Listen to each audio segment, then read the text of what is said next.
Hello दोस्तों, स्वागत है आप सभी का एक बार फिर से एमजेटी एजुकेशन में। मैं आपके अपना पहाड़ी सर लेकर के आ गए एक और शानदार सेशन। और भैया आज जितने भी जो पहली शिफ्ट थी, जितने भी इंपॉर्टेंट क्वेश्चन थे मैथमेटिक्स के, बहुत ही कम समय में हम कोशिश करेंगे कि विद इन 15 से 20 मिनट में जितने भी क्वेश्चन आए हुए थे एक बार ओवरव्यू ले लिया जाए कि किस किस तरीके से क्वेश्चन आ रहे हैं और आगे आपकी स्ट्रेटेजी क्या रहने वाली है। ज्यादा टाइम नहीं लेंगे भाई, सिंपल सी बात है। इतना जानते हैं बहुत ज्यादा इंपॉर्टेंट चीजें आपको आगे भी करनी है और लाइव एनालिसिस इसलिए नहीं किया जा रहा भाई क्योंकि लाइव एनालिसिस में बहुत ज्यादा टाइम वेस्ट हो रहा है, ठीक है। और अब इस टाइम पे टाइम की बहुत ज्यादा वैल्यू है, इस वजह से हमारी कोशिश ये है कि कम से कम समय में आपको ज्यादा से ज्यादा आउटपुट दिए जाए। आपको जानने तो क्वेश्चन ही है कहां से आ रहे हैं, तो वो कम समय में भी दिया जा सकता है और सटीक चीजें जो है थोड़ा सा डिले भी दी जा सकती हैं, ठीक है। ओके, सो आई होप ये क्लियर रहेगा, इतनी समझ में आएगा। देखो किस तरीके से क्वेश्चन आए हुए थे, तो बात कर लेते हैं क्वेश्चन की, क्या क्या क्वेश्चन आए हुए थे, ठीक है। सबसे पहला क्वेश्चन ज्योमेट्री वाले बेस से आया हुआ था। कह रखा था कि सर दो पैरेलल लाइन है और ये वाला एंगल अराउंड 50 डिग्री दिया हुआ है, कितना डिग्री, और आपसे पूछा गया था सर ये वाला एंगल क्या है। क्वेश्चन नंबर 1 इस तरीके से क्वेश्चन थे, जितने क्वेश्चन मिल पाए हैं, ठीक है, नियर बाई हमने उन सारे क्वेश्चनों को लेने की कोशिश करी है। अब देखो मेरे दोस्त, ये दोनों पैरेलल रेखाएं हैं, एक एंगल एक्स 50 डिग्री दिया हुआ है, तो ये वाला एंगल कितना हो जाएगा, ये वाला एंगल इस वाले एंगल के बराबर होता है, ठीक है। हम जानते हैं भाई दो तिर्यक रेखाओं में दो समानांतर रेखाएं जब एक तिर्यक रेखा काटती है तो उनके ये संगत कोण होते हैं, तो ये बराबर हो जाएंगे और ये वाला कोण इसके बराबर हो जाएगा, तो x का मान भी 50 डिग्री आ जाएगा। कितना आ जाएगा, 50 डिग्री। क्वेश्चन नंबर 2 था हमारे पास, क्वेश्चन नंबर 2, इसके बाद अगला क्वेश्चन लेंगे। नेक्स्ट क्वेश्चन, एक और क्वेश्चन आया हुआ था, देखो किस तरीके से क्वेश्चन आया था। एक और क्वेश्चन, अगला क्वेश्चन इस तरीके से आया था आपका, अनुपात से क्वेश्चन आया हुआ था कि तीन कोई भी राशियां हैं, आई थिंक इस अनुपात में दिए गए थे, 3:7:8 के रेशियो में दिए गए थे, और हमको दिया गया था कि अगर ये तीन राशियां इस रेशियो में हैं तो इनके वर्गों का जो योग दिया हुआ था 7808 दिया हुआ था, ठीक है।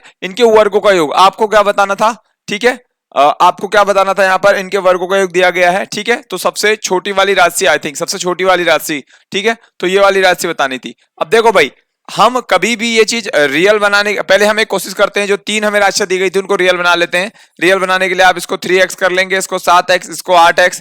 अब अगर वर्गों का योग करेंगे तो 3 कितना हो जाएगा, सर 3 हो जाएगा हमारे यहाँ पर 9, लेकिन साथ में x square plus 49, then x square, then 64, then x square is equal to 7808, ठीक। यहां से हम आराम से 9, देखो 64 और 9 हो जाएगा 73, ठीक है। 64 और 9 हो जाएगा 73। अगर 75 होता है तो और 50 होता, 75 और 50 होता तो कितना होता है 125, लेकिन यहां पर कितना कम है, 3 कम है, तो 123 हो जाएगा, 123x स्क्वायर, ठीक है, बराबर 7808। अब बस भाग देने की बारी है।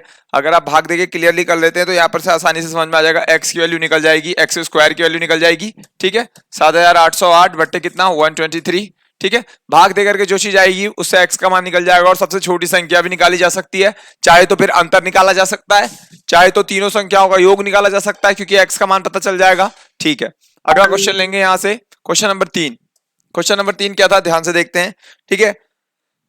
अगला क्वेश्चन, एक क्वेश्चन इस प्रकार से आया था 2.1111, कुछ इस तरीके से क्वेश्चन था, ठीक है, कुछ इस तरीके का था कि 111 यानी कि, ठीक है, प्लस आपका 2.11111 और इसके अलावा एक और था आपके पास 3.333, आई थिंक कुछ इस तरीके का डेटा दिया गया था, ठीक है।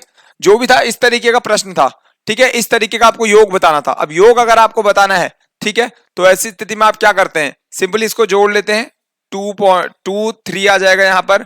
अब चाहे तो आप 1 जोड़ लो या फिर आप ऐसा कर सकते हो, ये क्या है, 2 सही 1/9 है ना, ये 2 सही 1/9 है, ठीक है। और ये कितना हो जाएगा सर, ये हो जाएगा 3 सही 1, 3 के ऊपर बार लग जाएगा, 3.33 के बट्टे में 9, यानी कि कुल मिलाकर के 6 सही 4/9, that will be the answer, ठीक है।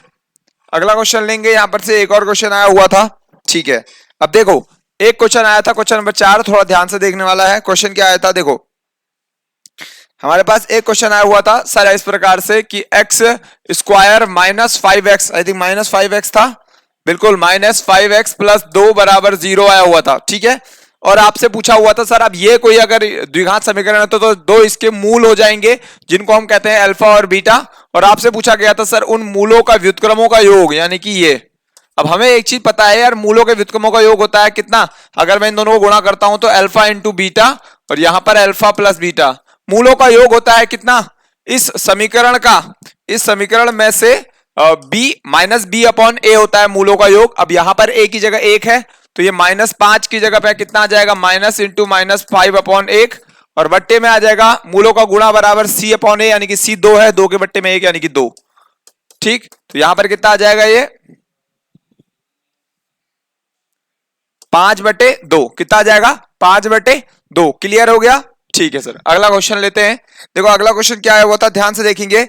एक क्वेश्चन और आया हुआ था आपका, ठीक है, एक क्वेश्चन आया हुआ था आपका इस सर, यहां पे देखो किस तरीके से क्वेश्चन आया हुआ था। 19,342 की पावर है हमारी कितनी, 74, 337, 3227, आई थिंक 3327। ठीक है, अब देखो हमें इसमें बताना था यूनिट डिजिट, यानी कि इकाई का अंक क्या हो जाएगा, हमें बताना है इकाई का अंक क्या होगा।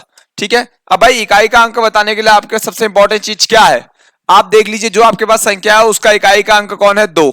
ठीक है, और 2 की कोई ना कोई पावर है, तो हमें देखना होता है कि 2 की पावर कब कब रिपीट करेगी, तो वही चीज देखनी है, 2 की पावर का हमें साइकिलिंग देखनी है। ठीक है, अब यहां पर 2 की पावर की साइकिलिंग देखने के लिए हम इसको जो इसकी पावर होती है उसे 4 से डिवाइड करके देखते हैं। ठीक है, यानी कि अब अगर 2 की पावर हम ध्यान से देखें, हमें तो इकाई का अंक बताना है, खाली 4 से डिवाइड करेंगे, 4 से डिवाइड हो जाएगा पूरी बार।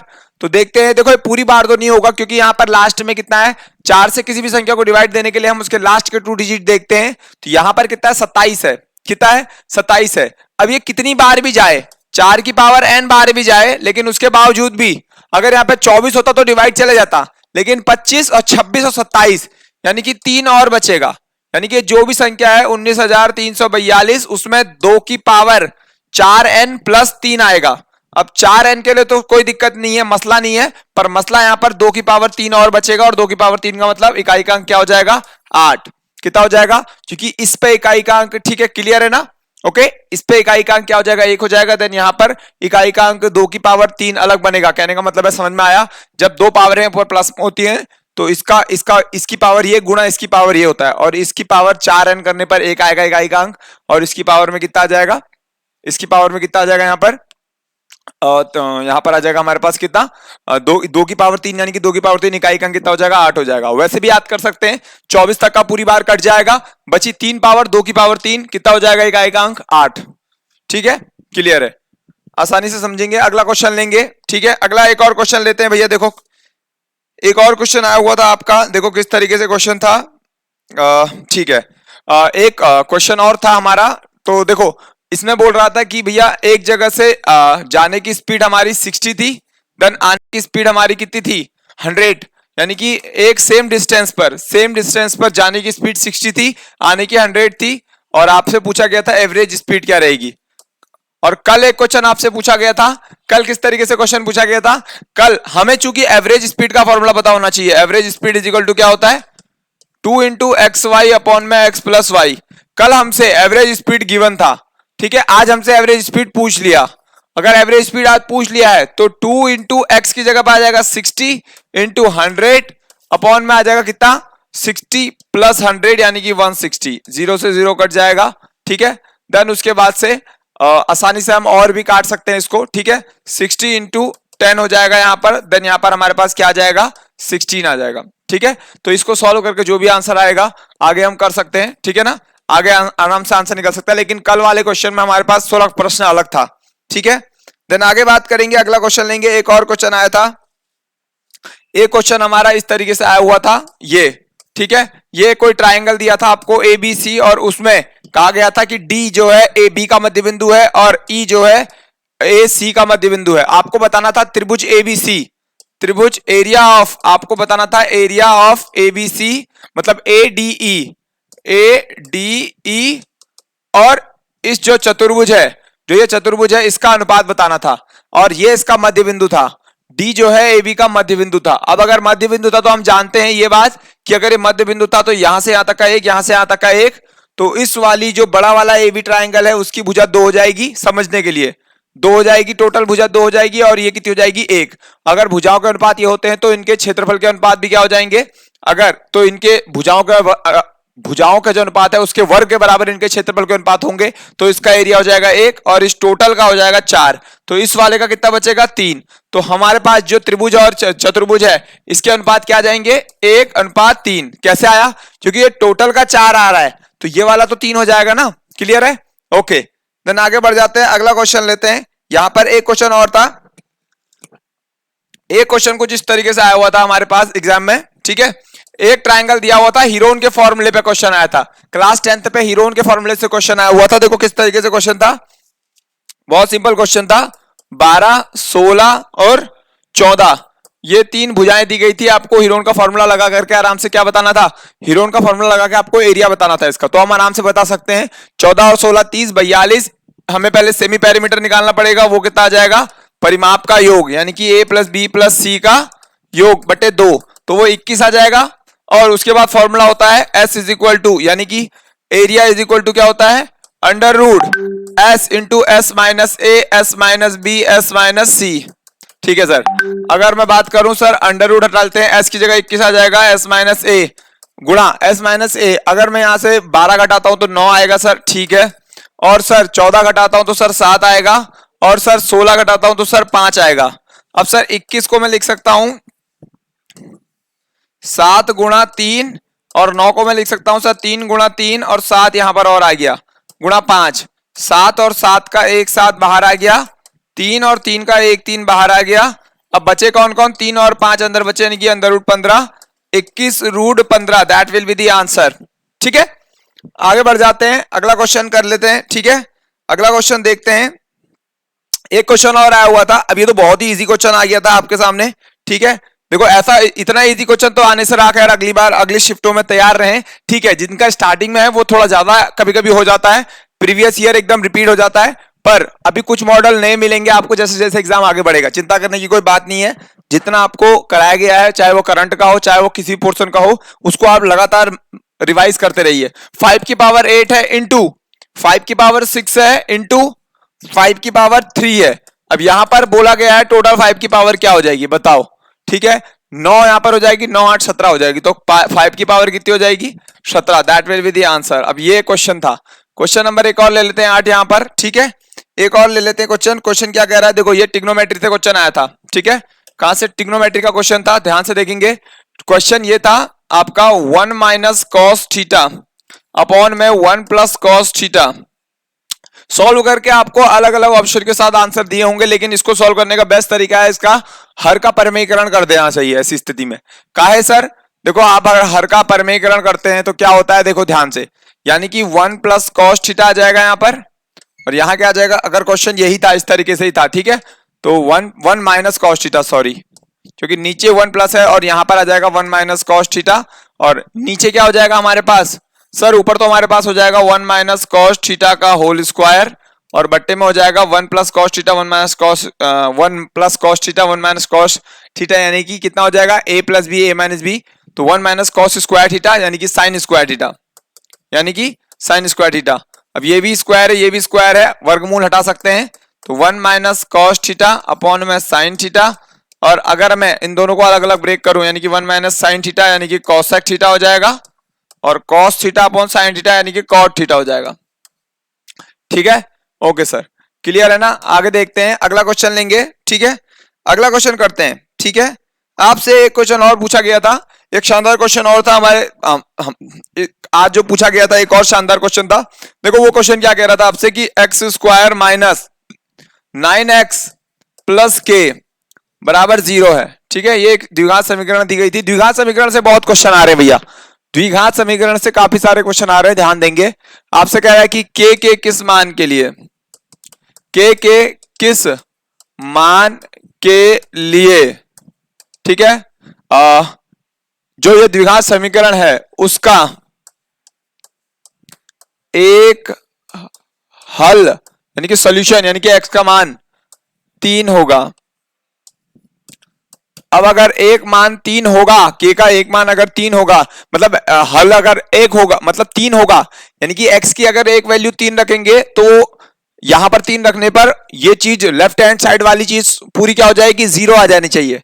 ठीक है, तो अगर 3 रखता हूं तो 3 3 9 और 3 9 3 27 प्लस के बराबर 0। लेकिन यहां पर आपसे ये भी तो पूछा है कि k का क्या मान रखूंगा, तो k का मान क्या हो जाएगा, इस तरफ 0 आने के लिए यहां अगर घटाता हूं तो माइनस का 18 प्लस k बराबर 0, k का मान 18 आ गया, तो k भी तो 18 होना चाहिए था। ऐसी स्थिति में k कितना आ जाएगा, 18 आ जाएगा। कितना आ जाएगा, 18। क्लियर है। तो इस तरीके से क्वेश्चन आए हुए थे। एक और क्वेश्चन आया हुआ था, देखो ये भी क्वेश्चन आया हुआ था, एक और क्वेश्चन था, ठीक है। कह रहा है कि ए, देखो ए के बारे में बता रखा था कि वो 100 अंडे कितनी देर में, 4 मिनट में गिनता है। मतलब 1 मिनट में कितने गिनेगा, 25। 1 मिनट में कितने, 25। और बी के बारे में कहा था कि बी 100 अंडे, सेम 100 अंडे 5 मिनट में गिनता है। तो 1 मिनट में कितने गिनेगा, 20 अंडे, ठीक है। और ये 20 अंडे गिनेगा, ठीक है। ये 25 अंडे, ये 20 अंडे, ठीक है। ओके, तो ये 25 अंडे, ये 20 अंडे, तो ए 100 अंडे 4 मिनट में, 20 100 अंडे 5 मिनट में। तो अब कह रहा है कि आपसे क्वेश्चन पूछा गया था दोनों मिलाकर के 450 अंडे कितनी देर में गिनेंगे। भैया 450 अंडे कितनी देर में गिन पाएंगे, ये 450 अंडे कितनी देर में गिन पाएंगे। अब भाई देखो वो 1 मिनट में 25 अंडे, वो 20 अंडे, यानी कि दोनों मिलके 45 अंडे गिन पा रहे हैं, तो 10 मिनट में गिन देंगे भैया। कितने मिनट में, 10 मिनट में टोटल अंडे गिन लेंगे। अगला क्वेश्चन की बात करते हैं। सर एक और क्वेश्चन आपसे बहुत ही इजी और हलवा क्वेश्चन एक और पूछा गया था, ये देखो 0.486 को भागा देना था 0.002 से। अब ये क्वेश्चन था, अब ये कह सकते हो आपकी लेवल इजी था, लेकिन यहाँ पे भी कई लोग गड़बड़ कर सकते हैं। देखो यहाँ पे दशमलव के बाद 3 अंक है, यहाँ पे भी दशमलव के बाद 3 अंक हैं। जब अंश में और हर में दशमलव के बाद बराबर अंक हो तो हम क्या कर सकते हैं, सारे दशमलव हटा सकते हैं। यानी कि सर हम कह सकते हैं 486/2। तो सर ये तो 243 हो जाएगा। हाँ यही आंसर है भाई, ठीक है। यही क्या हो जाएगा, इस चीज का आंसर हो जाएगा। क्लियर है क्या, ठीक है। एक और क्वेश्चन आया हुआ था आपके सामने प्रश्न में, उसको भी देख लेते हैं। क्या था क्वेश्चन, देखो कह रहा है सर एक टोटल डिस्टेंस दे रखी थी 360 किलोमीटर की। कितने किलोमीटर की, 360। अब ए की स्टार्टिंग चाल 60 किलोमीटर दे रखी थी। कितनी, सर स्टार्टिंग चाल दे रखी थी उसकी 60 किलोमीटर प्रति घंटा, मतलब 1 घंटे में 60 किलोमीटर की स्पीड से चल रहा था। अब वो हर 2 घंटे में, 2 आवर्स में मैं अपनी चाल को 15 किलोमीटर प्रति घंटा बढ़ा रहा था। किलोमीटर प्रति घंटा क्या कर रहा था, इंक्रीज कर रहा था। वो कितने देर में दूरी तय कर लेगा, कितनी देर में दूरी क्या करेगा, 360 किलोमीटर को क्या करेगा, तय करेगा। ठीक है, ये क्वेश्चन था। अब भाई देखो पहले वो 60 किलोमीटर था, तो इसका मतलब 2 घंटे तक का 60 किलोमीटर चला होगा। 60 गुणा 2 यानी कि 120 किलोमीटर। फिर वो 75 किलोमीटर हो गया होगा, तो सर 75 इंटू 2 यानी कि सर 150 किलोमीटर। अब देखो कुल मिलाकर के अब वो 90 किलोमीटर होगा, लेकिन यहां से देखो 270 हो चुका है और 90 किलोमीटर और चाहिए भी, तो यानी कि वो 1 घंटा और 90 किलोमीटर की स्पीड से चला होगा। तो अल्टीमेटली 2 घंटे 60 किलोमीटर, 2 घंटे 75 किलोमीटर और 1 घंटा 90 किलोमीटर, तो 5 आवर लगे हैं उसको टोटल। कितने आवर, 5 आवर उसको टोटल लगे हैं। ठीक है, क्लियर है। तो उसकी चाल इस तरीके से कितने मिनट हो जाएगी, 5 आवर में जो है उसने क्या कर दिया, टोटल चल दिया है। ठीक है, ओके। तो ये कुछ इस तरीके से क्वेश्चन आए हुए थे। और एक क्वेश्चन तो आपसे बहुत ही सिंपल तरीके से लॉजिकली पूछ दिया था, आई थिंक सीधे सीधे ही पूछा था। 2 की पावर 4/9 प्लस 3 की पावर जैसे 7/9, ऐसे करके एक सिंपल क्वेश्चन पूछा था आपसे इस तरीके का भी। तो यहां पर भी आपको यार सीधे सीधे जोड़ लेना था। देखो 2 3 कितना हो जाता है सर, 5 यहां पर हो जाता है। 4/9 प्लस 7/9, अब जोड़ोगे तो 11/9 हो जाएगा। 11/9 हो जाएगा ना, 11/9 यानी कि 5 प्लस 11/9 हो जाता। अब यहां इसको भागा दो तो एक बार और जाएगा भागा, यानी कि 6, समझ रहे हो, 5 प्लस 1 सही 2/9, तो ये एक इधर जुड़ जाएगा, तो 6 सही 2/9। तो इस तरीके से जितने भी प्रश्न आए हुए थे, जो मेरे को मिले हैं, जितने भी हमें प्रश्न मिले हैं, ठीक है, जितने भी प्रश्न मिल पाए वो सारे ही प्रश्न मतलब इस तरीके से आए हुए हैं प्रश्न। कह सकते हो भैया इजी टू मॉडरेट लेवल में है प्रश्न, ज्यादा मतलब इजी कह सकते हैं, बहुत ज्यादा हार्ड नहीं आए हैं। तो आपको ज्यादा फोकस देखो मैथ्स की प्रैक्टिस करते रहें, ठीक है, क्योंकि आपका जैसे जैसे पेपर आगे जाएगा वैसे वैसे शिफ्ट हार्ड होते रहेगी। क्लियर है। तो मिलते हैं अगले सेट के एनालिसिस में। और हाँ, शाम को एक ओवरऑल जितना भी पूरे दिन में पेपर हुआ है उसमें किस तरीके का मैथ्स और रीजनिंग रहा, रीजनिंग का शाम को एक ही साथ ले आएंगे हम सारा का सारा, जिसमें आपको पता लग जाए पूरे दिन भर में किस तरीके से हाल चाल रहे। ठीक है, पेपर कहां से आ रहा है, जैसे कि अभी यहां से एक चीज पता लग रही है कि द्विघात से सर पेपर आ रहा है। ठीक है, टिल देन के लिए bye bye, take care and love you all. और मेहनत भैया करते रहो बराबर से।